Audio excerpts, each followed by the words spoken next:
बिस्मिल्लाहिर्रहमानिर्रहीम अस्सलाम वालेकुम। Welcome to my YouTube channel.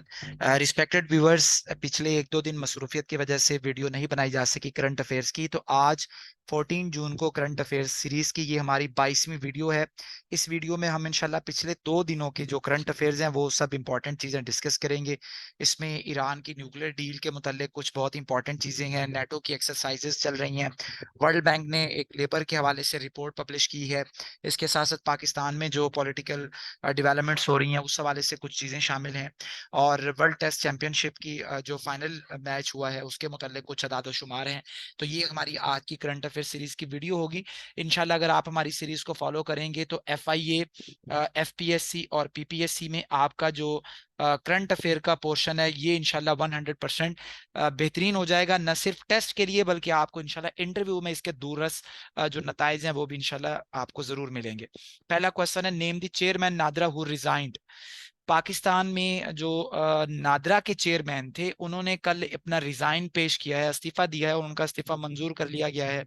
और उनका एक लेटर भी सर्कुलेट कर रहा है जिसमें उन्होंने हुकूमत के साथ अपने इख्तलाफात की बिना पर रिजाइन कर दिया है। तो उनका नाम क्या है? वो तारिक मलिक थे, जो कि एक बेहतरीन प्रोफेशनल थे। बहरहाल वो रिजाइन कर गए हैं, और फिल वक्त ये सीट अभी तक खाली है और इसके ऊपर किसी को एक्टिंग चेयरमैन नादरा का ओहदा भी नहीं दिया गया। Thermal comfort and room air quality report is released bye.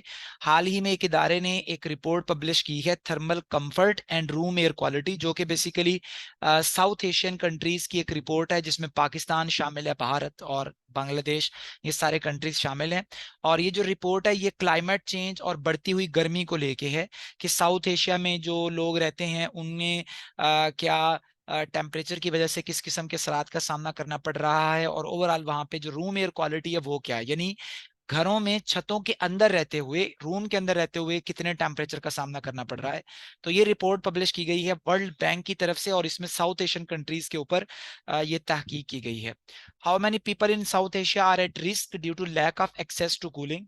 इस रिपोर्ट के अंदर ये डाटा पब्लिश किया गया है कि साउथ एशिया में बहुत सारे लोग वो उन्हें रूम के अंदर हाई टेम्परेचर का सामना करना पड़ रहा है। जैसा कि मैंने आपको प्रीवियस लेक्चर्स में भी बताया था कि 2023 से लेके 2027 तक के जो, या 26 तक के ये जो 5 साल बनते हैं, इन ये 5 साल दुनिया में अर्थ पर रिकॉर्ड किए गए हाईएस्ट टेम्परेचर वाले ईयर्स होंगे।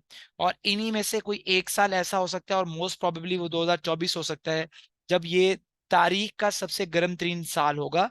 और इसकी जो एल नीनो और ला नीना जो मौसमियाती मॉडल्स होते हैं और जो मौसमियाती तगैयुर होता है उसकी वजह से ये चीज़ें बड़ी तेज़ी से मंजरेआम पे आ रही हैं। इसके मुतालिक मैंने प्रीवियस वीडियो में भी डिस्कशन की थी। तो साउथ एशिया के लिए ये जो हाई रिस्क रिकॉर्ड किया गया ये 20% है, यानी हर 100 में से जो 20 लोग हैं तकरीबन, ये इस वक्त एक्सट्रीम हीट को ऑब्जर्व कर रहे हैं, और उनके पास जो है वो विद इन द रूम भी कूलिंग की कोई फैसिलिटी मौजूद नहीं है, इवन के पंखा जो सीलिंग फैन है वो भी मौजूद नहीं है। What is meant by beeper Joy. जो तूफान है, साइक्लोन है बीपर जॉय, वो बड़ी तेजी से भारतीय गुजरात की तरफ और मुलिका इलाकों की तरफ बढ़ रहा है। ये बीपर जॉय जो नेम है ये किसने तजवीज किया है? ये बांग्लादेश ने तजवीज किया था। तो ये बंगाली नाम है, और बंगाली जुबान में बीपर जॉय का मतलब होता है डिजास्टर या तबाही। When did European countries and Iran discussed Iran nuclear program in United Arab Emirates? याद रखें कि ईरान की एक न्यूक्लियर डील हुई थी 2015 में, और ये जो न्यूक्लियर डील हुई थी ये अमेरिका ने करवाई थी, और इसमें P5 कंट्रीज शामिल थे तमाम। यानी इसके अंदर यूनाइटेड स्टेट्स ऑफ अमेरिका भी था, इसके अंदर रशिया मौजूद था, इसके अंदर फ्रांस था, इसके अंदर यूनाइटेड किंगडम मौजूद था, और इसके अंदर USA, Russia, France, United kingdom, ये कंट्रीज इसके अंदर मौजूद थे। पांचवा इसके अंदर चाइना था, P5, जो कि सिक्योरिटी काउंसिल्स के मेंबर्स हैं। इन्होंने एक डील फाइनल की थी ईरान के साथ 2015 में, और ईरान ईरान के ऊपर पाबंदियां नरम की गई थी। फिर डोनाल्ड ट्रंप आए 2018 में, उन्होंने ये डील कैंसिल कर दी, यूनाइटेड स्टेट्स ऑफ अमेरिका को विदड्रॉ करवा लिया, जिसकी वजह से बात आगे नहीं बढ़ पाई थी। तो अभी UAE के अंदर एक बहुत बड़ी पेशरफ देखने में आई है, कि यूरोपियन कंट्रीज के कुछ ममालिक ने मुज़ाकरात किए हैं ईरान के साथ, और ईरान के न्यूक्लियर प्रोग्राम को वहां पे डिस्कस किया गया है। तो वो कौन कौन से कंट्रीज हैं? उनमें 3 कंट्रीज शामिल हैं, फ्रांस, UK और Germany.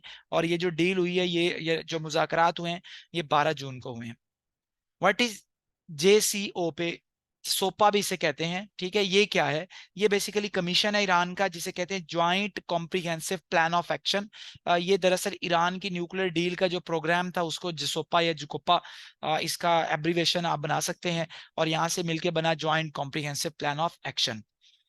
NATO will open its liaison office in which country? NATO अपना रसूख बढ़ाना चाहता है और इसी पर्पस के लिए वो अपना एक ऑफिस खोलने जा रहा है एक नए मुल्क में। वो नया मुल्क कौन सा है? वो जापान है, और जापान के दारुल टोक्यो में नेटो का ये ऑफिस खोला जाएगा। याद रखें कि हाल ही में नेटो के अंदर फिनलैंड की शमूलियत हुई है, और नेटो अपना जो दायरा कार है वो बढ़ाना चाहता है। स्वीडन भी पर तोल रहा है कि उसे नेटो के अंदर शामिल कर लिया जाए, और भी यूरोपियन कंट्रीज हैं। जबकि इसके साथ साथ ये जो टोक्यो में ऑफिस खोला जाएगा, इस ऑफिस की मदद से साउथ कोरिया, न्यूजीलैंड, ऑस्ट्रेलिया और जापान के जो ममालिक है उनके साथ अपना जो मिलिट्री कॉपरेशन है नाटो का वो बढ़ाया जाएगा। और इसका पर्पज ये है कि साउथ चाइना सी के अंदर जो चाइना की बढ़ता हुआ रसूख है उसे काउंटर किया जा सके। Who won the second world test championship final 2023? तो ये इंग्लैंड में हुआ था। वर्ल्ड टेस्ट चैंपियनशिप का फाइनल हर 2 साल बाद ये होता है। ये दूसरा फाइनल था, और इसमें ऑस्ट्रेलिया का इंडिया से मुकाबला था। ऑस्ट्रेलिया की जो क्रिकेट टीम है उसने ये टेस्ट चैंपियनशिप जीत ली है। Who scored first 100 in world test championship final? इन दोनों मुकाबलों के अंदर जो पहले सेंचुरी स्कोर करने वाले बैट्समैन है वो ऑस्ट्रेलियन बैट्समैन ट्रेविस हेड हैं, और जो दूसरे बैट्समैन है वो स्टीवन स्मिथ हैं, जिन्होंने पहली इनिंग्स में अच्छी पार्टनरशिप लगा के इंडिया के ऊपर प्रेशर बिल्ड किया था, और फिर उसी वजह से ही वो उन्हें विक्ट्री मिल गई थी। ट्रेविस हेड को मैन ऑफ द मैच का अवार्ड भी दिया गया था। When did NATO started its largest ever Air Force exercises? NATO ने स्टार्ट कर दी है अपनी हिस्ट्री की सबसे बड़ी एयर फोर्स एक्सरसाइज है, जिसमें इनके एयरक्राफ्ट हिस्सा ले रहे हैं। तमाम यूरोपियन कंट्रीज के बड़े बड़े इनका जो निज़ाम है फिजाइया का वो हिस्सा ले रहा है। ये जो नाटो की एक्सरसाइजेज हैं ये कब स्टार्ट की गई हैं? ये जो एक्सरसाइजेज हैं ये 12 जून को स्टार्ट की गई हैं। Who will lead air 23 NATO exercise? ये जो एक्सरसाइज है इन्हें एयर 23 का नाम दिया गया है। और इन एक्सरसाइजेस को लीड कौन कर रहा है? कौन सा कंट्री इन्हें लीड करेगा? तो जर्मनी इन एक्सरसाइजेस को लीड करने जा रहा है। Name the x Italian prime minister who died recently? साबका इटली के प्राइम मिनिस्टर हैं जिनकी हाल ही में डेथ हुई है। इंपॉर्टेंट क्यों है? हम क्यों पढ़ रहे हैं? इंपॉर्टेंट इसलिए है कि मॉडर्न इटली को आगे बढ़ाने में जितना इनका किरदार है उतना किसी का भी किरदार नहीं है। जिस दिन इनकी डेथ हुई है तो बाकायदा ऑफिशियली फिर जो इटली की हुकूमत है उन्होंने शोक का ऐलान किया था। इनकी इतनी इंपॉर्टेंस है। टीम 86 इनकी एज थी, 86 ईयर्स ऑफ ओल्ड, और इनका नाम था सिल्वियो बर्लस्कोनी। सिल्वियो बर्लस्कोनी ये एक्स इटालियन प्राइम मिनिस्टर हैं। Name the largest reservoir of Ukraine which collapse due to Ukraine Russia war? Ukraine Russia war की वजह से यूक्रेन का जो सबसे बड़ा डैम है ये तबाह हो चुका है, और इस डैम की वजह से बड़ी तबाही फैल रही है पूरे यूक्रेन में, और पूरे यूरोप को इसके असरात देखने पड़ेंगे।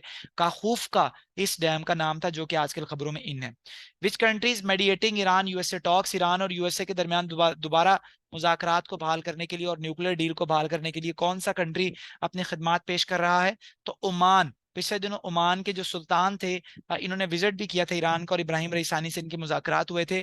तो फिर वहां से अब ये मुज़ाकरात आगे बढ़ रहे हैं, और ईरान और यूएसए के दरमियान ये बाकायदा डील हो रही है। UN world day against child labour के खिलाफ यूनाइटेड नेशंस का जो इंटरनेशनल डे है ये कब ऑब्जर्व किया जाता है? तो हर साल 12 जून को यूएन का वर्ल्ड डे मनाया जाता है अगेंस्ट चाइल्ड लेबर। बहुत इंपॉर्टेंट पेपर में पूछा जा सकता है। How many children in Pakistan are trapped of child labour according to UN report? UN की रिपोर्ट के मुताबिक पाकिस्तान में कितने बच्चे ऐसे हैं जो कि चाइल्ड लेबर का शिकार हैं? तो पाकिस्तान में सरकारी अदादोशुमार के मुताबिक यूएन के 3.4 मिलियन चिल्ड्रन इस वक्त लेबर का शिकार हैं। लेकिन मेरे ख्याल से बच्चों की तादाद कहीं ज्यादा है, क्योंकि आप देखें हमारे इर्द गिर्द दर्जियों की दुकानों पे, मोटरसाइकिलों की दुकानों पे कई लोग अपने घर में काम करवाने के लिए खवातीन को रखते हैं, तो वहां पे भी छोटे बच्चे आके काम करते हैं। तो ये भी खिलाफ है, और ये भी चाइल्ड लेबर के अंदर आता है। नेक्स्ट क्वेश्चन है, what is the current policy rate in Pakistan? State bank of Pakistan ने जो शरह सूद है इसको रिविजिट किया है, और जो शरह सूद है उसको बरकरार रखा गया उसी कीमत के ऊपर, और ये अब है 21%। और ये दुनिया में बहुत ज्यादा है, ये जो सतह है शरह सूद की, जो हाईएस्ट आप कह सकते हैं, वन ऑफ दी हाईएस्ट कह सकते हैं। ये आज के करंट अफेयर्स थे। अच्छे तरीके से पढ़िएगा, इंशाल्लाह नेक्स्ट वीडियो आपके साथ कल शेयर कर दी जाएगी। और वीडियो को लाइक और चैनल सब्सक्राइब जरूर करिए।